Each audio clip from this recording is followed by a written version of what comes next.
Assalamualaikum warahmatullahi wabarakatuh. Bagaimana kabar anak solih-solihah kelas 6 hari ini? Semoga Allah senantiasa melimpahkan kesehatan dan kebahagiaan kepada kita semua.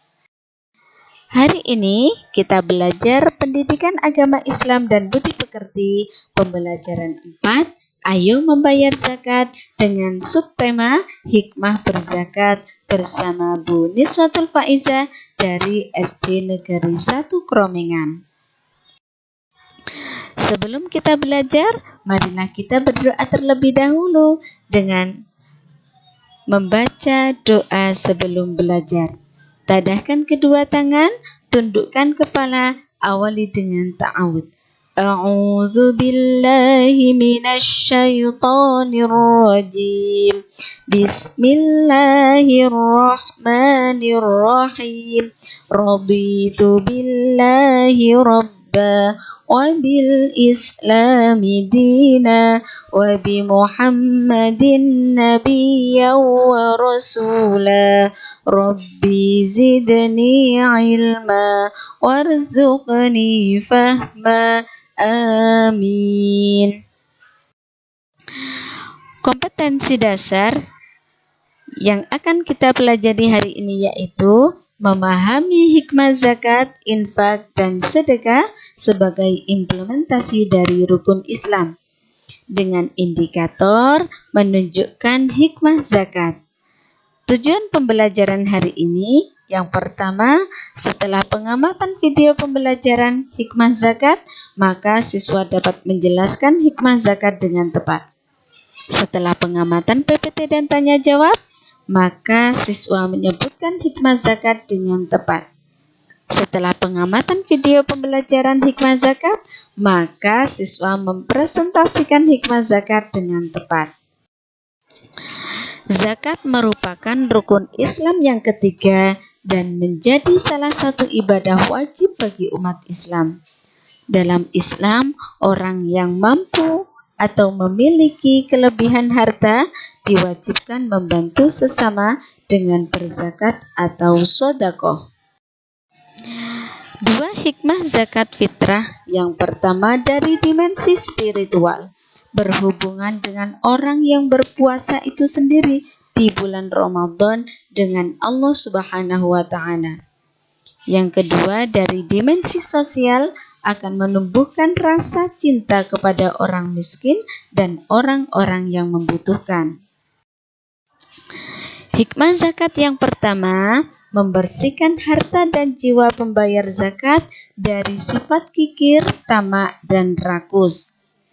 Zakat berfungsi untuk mensucikan harta karena di dalam harta terdapat hak milik orang fakir dan miskin. Zakat juga berfungsi untuk membersihkan jiwa dari sifat kikir, tamak, atau rakus. Seorang muslim yang tidak menyempatkan membayar zakat, maka hatinya akan sempit.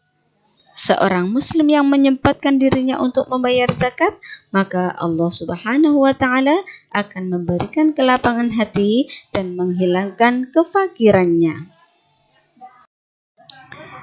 Yang kedua, membantu orang yang kesulitan, kesusahan dari segi ekonomi. Orang yang penghasilannya tidak cukup atau terkena bencana kecelakaan.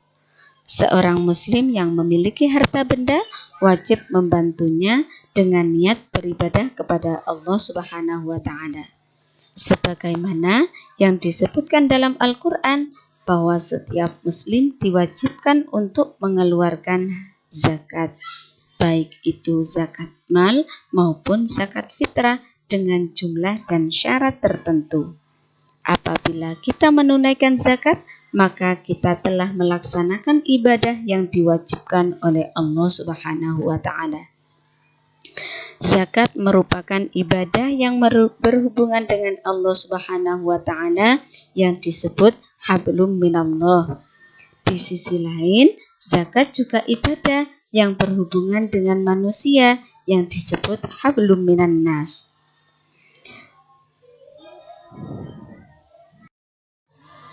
Yang ketiga, mendorong manusia untuk berjiwa sosial dan peduli kepada sesama. Manusia adalah makhluk sosial yang tidak dapat hidup sendiri. Dengan kita menolong sesama, otomatis saat kita membutuhkan pertolongan, maka orang lain akan menolong kita, bahkan Allah Subhanahu wa Ta'ala juga akan membantunya. Untuk itu, kita harus punya jiwa sosial yang tinggi agar terjalin hubungan yang baik antar sesama manusia. Yang keempat, mendorong manusia untuk bersikap jujur dan bertanggung jawab atas harta yang dimilikinya. Segala sesuatu yang kita miliki pasti akan dimintai pertanggungjawabannya. Salah satunya adalah harta benda. Tanggung jawab manusia terhadap harta benda yang pertama, menafkahi diri sendiri.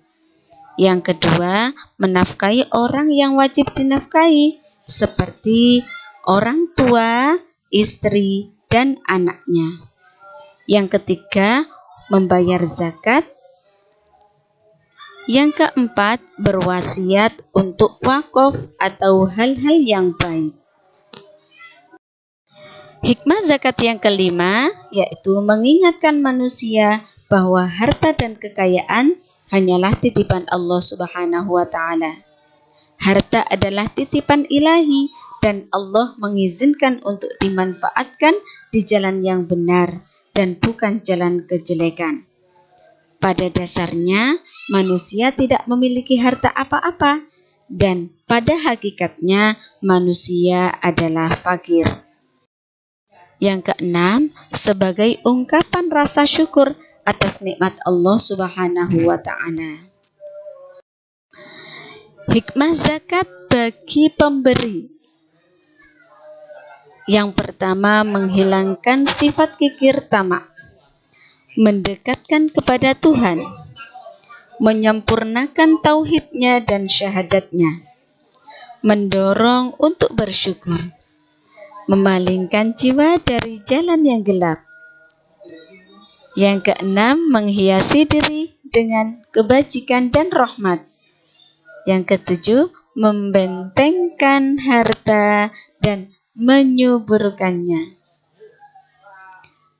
Kedelapan, menjamin harta tidak hilang secara sia-sia. Yang terakhir, merasa berkecukupan. Bagi penerima atau mustahik, yang pertama, memeliharanya dari kehinaan, kepapaan, dan aib kemiskinan. Yang kedua, memantapkan iman dan dalam hatinya. Yang ketiga, melepaskan diri dari ikatan perbudakan. Yang keempat, bagi para ibnu sabil dapat meneruskan perjalanannya dengan pertolongan zakat. Yang keenam, dapat memenuhi kebutuhan pokok atau tuntutan hidupnya. Dan masih banyak lagi hikmahnya. Alhamdulillahirabbil alamin. Semoga apa yang Ibu Guru sampaikan bermanfaat dan bisa kita praktekkan dalam kehidupan sehari-hari. Sampai bertemu lagi pada materi selanjutnya. Semoga Allah memberkati kita.